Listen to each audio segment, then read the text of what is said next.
everybody. It's an extremely exciting and personally very rejuvenating evening for me, because every time somebody makes a dream come true, it almost feels like a part of me is fulfilled.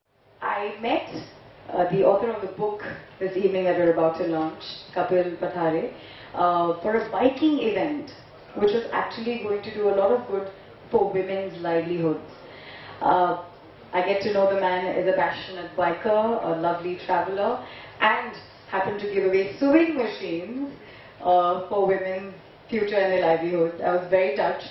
I happened to take a ride on the bike with him that morning, and it was also encouraging women behind the wheel. So, hail to women power, as we always do on the radio station as well. But I realized over a period of time when I was meeting Kapil that he's a man of various hats, as in not just the traveler and the biker and the fact that he has a corporate side to him, but his passion for cricket, which we all see in this country, and everybody seems to be an expert and wants to give their comments. I realized that he's going to be writing a book. Now our chief guest, who needs no introduction, but I will still introduce him. Not because he made wicket-keeping look so good that the people world over take his example when it comes to being an ace wicket-keeper. Probably the original angry young man of the cricketing world, who not just spoke so well on the field, but also spoke well off the field. And probably that's why I would call him the voice of cricket. Because not just his television presence, his radio presence, and so many articles that he's written in the newspaper. It's the fact that he gave us somebody we all love and respect in the country and outside. He gave us MS Dhoni because he is the chief selector as well, and a mentor for Mumbai Indians. I am very, very proud to present, as I'm going to call him from here on, the voice of cricket. May we please call Kiran More India on stage. But I think most importantly, if there's anyone who's followed his passion to the last step, it's probably him. So I'm going to take a lot of inspiration from you turning into an author this evening. Please come up on stage, Kapil. मुझे लगता है कि आपने इसलिए cricket को चुना क्योंकि ये उन स्पोर्ट्स में से है जहाँ पे हम ओपनली बैट्समैन और प्लेयर्स को देखते हैं playing around with some body parts, and please excuse me for this, and you being a part of the Maxwell VIP group thought, they are my best champions and they're going to be, I think great assets and probably the face of my company. Is that why you actually chose cricket? Not really, Archana. I think cricket is a game which, although it's a composition of 11 players basically, but if you see the kind of followers fan, basically, if you see the fan followers for this game, it goes into countless. So not really that I choose the topic for this particular book, considering the making them a brand ambassadors as such. But you are known to be a complete corporate person who, from his boardrooms where he's kind of killing it there with all your fundamentals of management and making your business a success and adding more and more feathers to your cap by expanding it into different horizons. Why would you compare corporate to cricket? Well, when I thought about this particular topic, it could have been any other sport for that matter. But then one thing it really struck was the two C's, what it goes, like cricket and corporate. The similarity between these two junction, like the cricket is a game where we have a lot of strategies being driven around, like the one in the corporate which goes in the boardroom. For example, if I say, like how we have the first 10 overs, where in cricket we need to put some runs or chase the targets, keep the momentum going, keep the run rate going. Similarly, in corporate world also, the corporate world is divided into 4 quarters. So if we talk about the quarter 1, we do have certain targets to be achieved, and we break all those targets into week-wise, like the one in the cricket where we chase the targets. In corporate also, to achieve such targets, all these goals has to be penned down into bits and bits. Pardon me, Morisa, and all the cricket lovers here, my knowledge is failing, but I must say I'm a Bollywood lover and a film lover in general. So if there's one thing that can keep me awake all night as a great film and keep me charged for the next day, how many times in your lifetime have you actually taken inspiration from a match and done a great meeting and, you know, managed to get a new idea for your business? I think I remember one of the incident in this field of game in our initial period. We did have the pinch hitters coming in the mode. So I remember that many a times the Indian cricket team used to promote one of the batsmen as a pinch hitter. That was to scale up the runs basically. Similarly in the corporate world also, at times when you see that we need to scale up the volume of business, there happens the consumer offer comes in the picture. That's how I correlate that the consumer offers versus the pinch hitters of the cricket world. Alright then, since we have a parallel there and we're going to be all waiting to read this edition of what you have just mentioned, I'm sure it's in the book as well. Let's have Moreji do the honors and unveil what we're here for this evening. Cricket to corporate, ladies and gentlemen.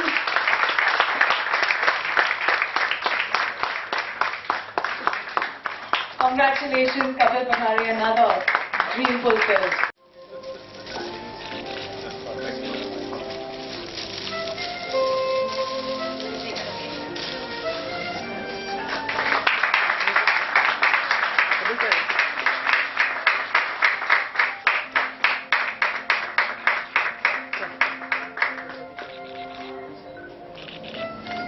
Thank you, members of media, for being here.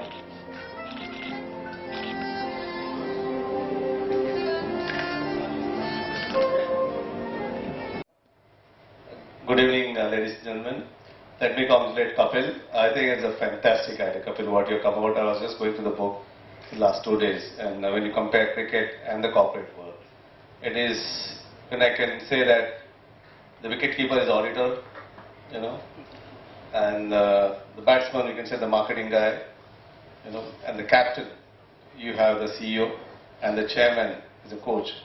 And it all strategies always works, you know. I think, and I have also had a factory for 14-15 years, and when you think about cricket and the corporate world, it's always when you think about on the field and you go back home and then this is, you're going to factory and this is what you're doing, what this is a mistake you made. But it's a brilliant idea you come out, and I wish you all the best. And when he came for a batting in India-Pakistan match, not only the World Cup, and before that also, India-Pakistan match, when you cross the boundary line, it starts from there. The guy who's standing at the boundary line, he'll tell you something that I can't say here in open, but it just goes on, you know. Then there is a guy who's standing at mid-off, then the wicket-keeper, the slip fielders. By the time you go take a stance, you already had 30-40s of them, right? And it's very competitive, India-Pakistan. And what I observed that Javed was struggling with his back and he could not play shots at mid-off and covers, you know, and the mid-on also. So I kept telling the bowlers that keep ball up to him all the time. And when he came for the batting, they were in good position. But he started struggling, he could not drive the ball. And he was getting very upset, irritated. And Sachin came for a bowling, Sachin took a first wicket. And he came under a lot of pressure. And then down the leg side, I thought he was a caught behind. If that caught behind would have been given, I would have got a man of the match. I have 4 victims in that match. That would have been the 5th one. And he was under pressure all the time. He was telling me, "Kya kar raha hai kab ka? Khali fokat ka appeal karne leta hai." I said, "Wait away, but this is the he is at his time is totda hai thoda sa. So kya kar lega? Hum log aaram se jeet jayenge match. तो क्या करने वाला है तुम्हारा team हार के जाने वाला है." And we were playing the first time in the World Cup India-Pakistan match, you know. And I said, "Javed, तू तेरा काम कर." This is तगड़े शब्द नहीं बोलते हुए, but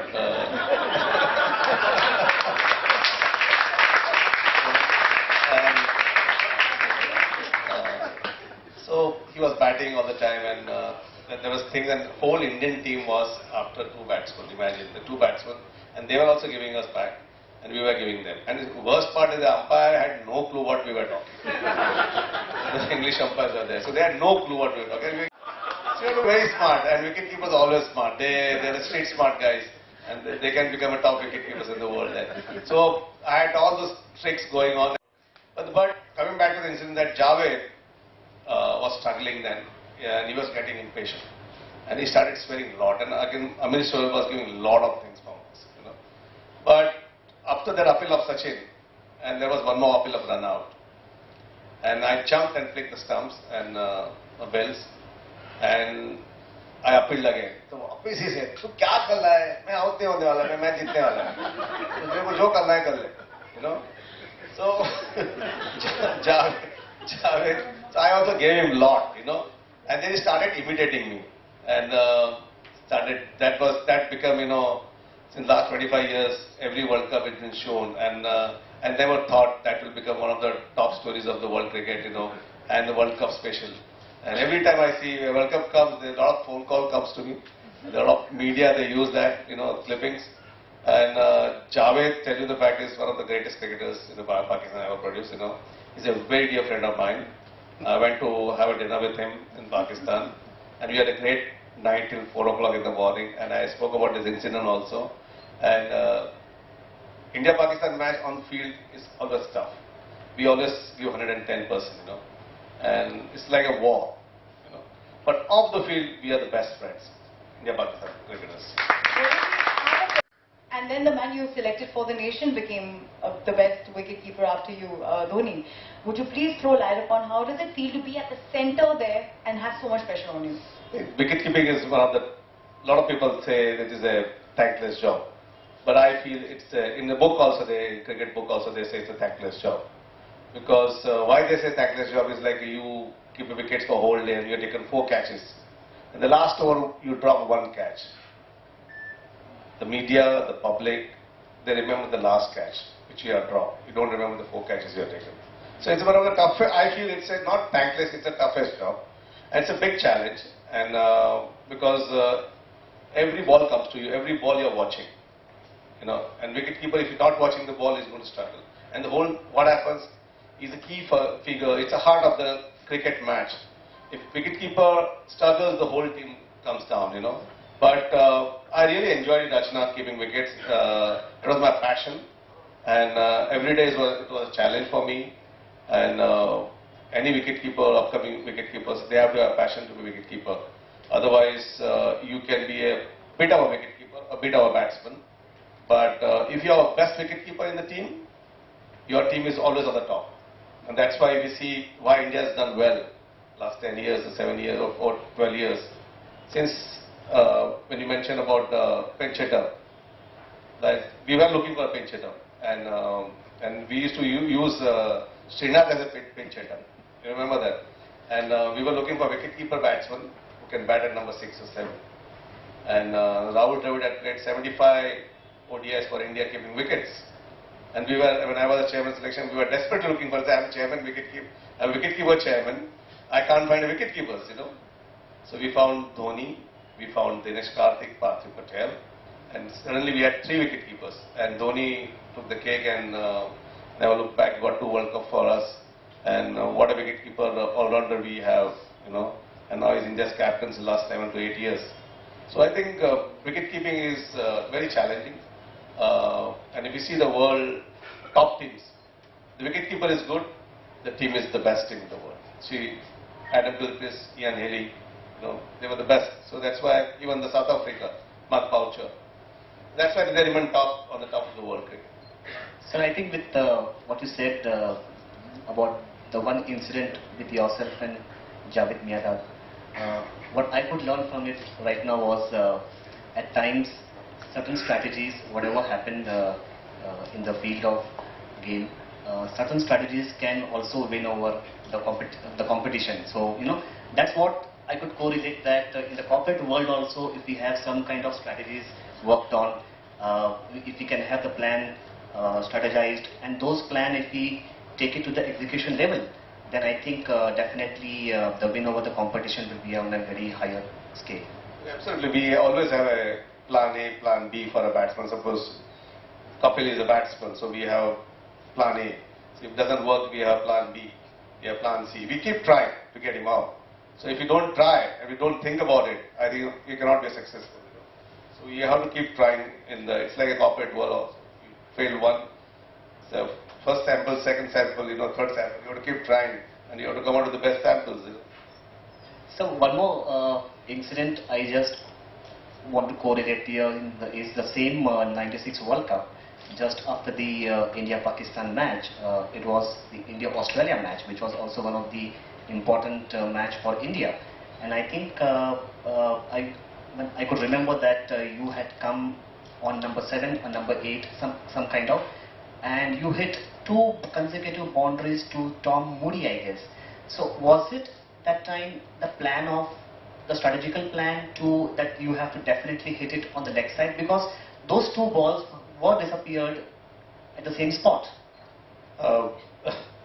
Yeah, my strategy was to go and get some runs. We were 2 overs short. Like in the Duckworth was that time it was weird actually. We lost 2 overs and we had to get score runs in 48th over.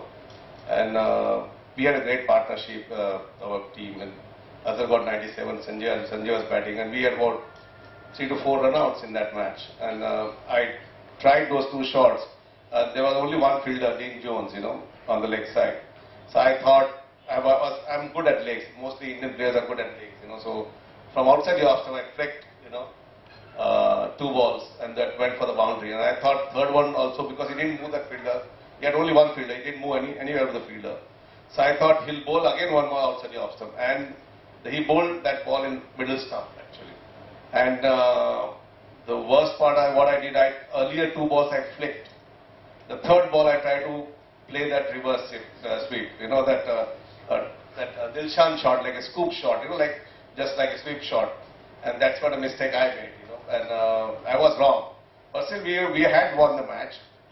And tell you the fact, again, in the end, if you see the clipping of the match, when Sinha hit the ball, we thought it went for a 6. It was so windy, and really that wind pushed that ball back. And even Steve was looking at the ball going out, and ball came and he dropped the catch. Ball went about 10 feet away. He picked up that ball, and one end, our man from Hyderabad was dancing. Venkat Raju. He thought it gone for 6, and he thought we won the match. And they finished only 2.5 runs. They could have finished 5 runs, So it was unfortunate, because you have to be professional, that's what it is, And at the end of the day, Raju was not professional, I was not professional, we made a mistake, And that's what happens in the corporate world also. You make small mistake, we were out of the World Cup. So the blame is always there. You have to move on and look for the match and try to win that next match. Kapil is very soft as a person, but I'm going to intrude and ask you, since you've got a lot of aggression and the wild side, which everybody is talking about in Virat, and considering in any kind of field you need to keep a cool mind, I want to ask you personally, is the aggressive side a far more important and superior trait in this day and age? Because a lot of studies say if you have aggression and... But if you believe in yourself, aggression, if you see the football or tennis, the aggression, you see Roger Federer also, sometimes he pumps up, or Nadal. Nadal plays in different way. And when you can't compare Roger Federer and Nadal, Nadal always needs to pump himself, Djokovic, or a lot of footballers also in this world, Wayne Rooney, top footballers of the world, they do that. And aggression, you need aggression. Without aggression, you won't be 100% there. And what Virat did, that is his way of doing it. Only he can do it, and that's what I come to Javed. I'll give you example of Javed Mianda. That he used to love to talk to you all the time when he comes to come for batting. That was his style of doing. He was aggressive. He will go and tell the bowler also, come on, I'm going to hit you here, I'm going to hit you there, So that was Javed Mianda. And same thing Virat did, the aggression he showed. And when you go on Australian tour, we were also on the Australian tour earlier. I think this team has done very well. And Virat showed that aggression, and you need that aggression. Like Aussies, when they show aggression, we appreciate that. Oh, they are so tough, they are so aggressive. Why not Indian also? And this Indian players, all of them, they look very solid. Their body language has been great. And what Virat did, it was brilliant. You need to be cool also what you're doing. Just aggression doesn't help you to win matches or score runs. You have to be cool, calculative also. You have to work on a technique. You have to read the opposition also. That's what Virat did. So you cannot just overdo it. Sometimes when I used to keep wickets, you keep talking to the batsman, keep disturbing the batsman. But meanwhile, you have to keep wickets also. You have to catch the ball all the time. And if you miss that ball, and you miss a stumping, you'll be thrown out of the team. So you have to be very, very careful when you're talking and when you have to do the concentration also. So that's very, very key to that when you do the performances. Top world sports people also, when they show the aggression, it's a different time they show it. It's not that every time you just show the aggression and don't perform. That doesn't help you at all. So you have to be very, very careful what you're doing, what you're talking on the field, what is your body language you're showing. And what Virat did was superb. I feel very proud as an Indian that he showed the world that we are here to win, we are fighting here.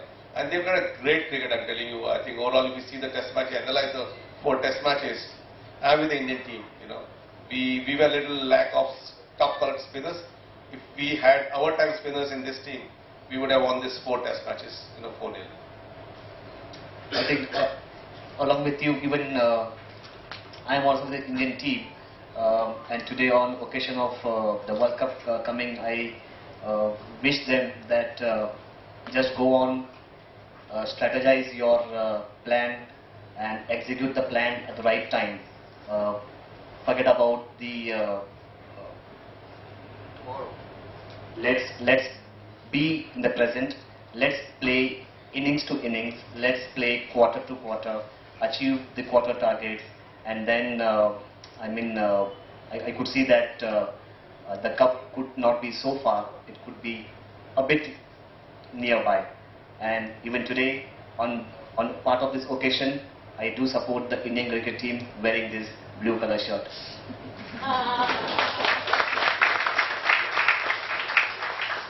Moriji, since you have gone through the book, was there any particular comparison of the cricket and the corporate world that you'd like to highlight?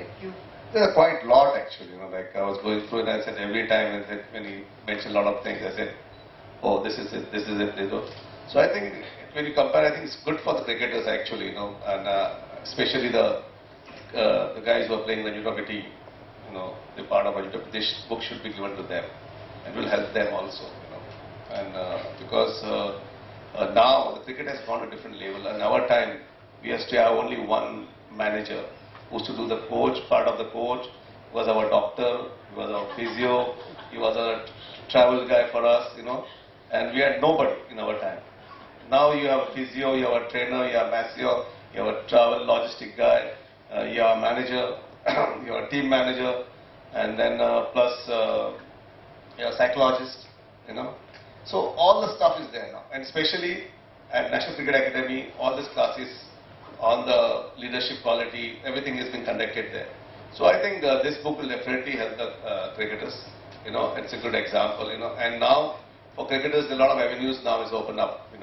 When you're looking at the media, earlier you can be a cricketer or you are dropped, then you can do some coaching and some academy. That's it.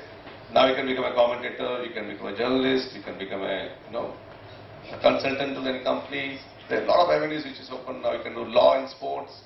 So lots happening in sports. A lot of opportunities are there.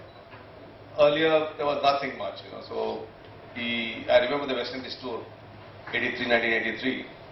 We had nobody. We had just only Mr. Hanuman Singh, who was a former India cricketer, and he was our manager. We had no physio, no doctor, nothing. So we are playing 10 fast bowlers of the West Indies, 83, they're the best. Andy Roberts, Garner, Marshall, Clark, Holding, everybody was there. And every day there used to be 7 to 8 guys putting ice somewhere here, chest, shoulder, arm, That also you have to go and look for ice somewhere. Nobody is going to get ice for you. So those days we have seen those days, and tough days, but things are much better. It has become a more corporate level now. Everything's organized, and the sponsors are there. So cricket has overall has become, I think, in India definitely the #1 game, but it's very well organized now. I mean, we could see from today's the IPL junction where a lot of IPL teams are today owned by the corporate world. That itself says a story that the corporate world has really started to come into the field of game, to strategize the various aspects of the game, and to take this game to a much different level than what it was earlier.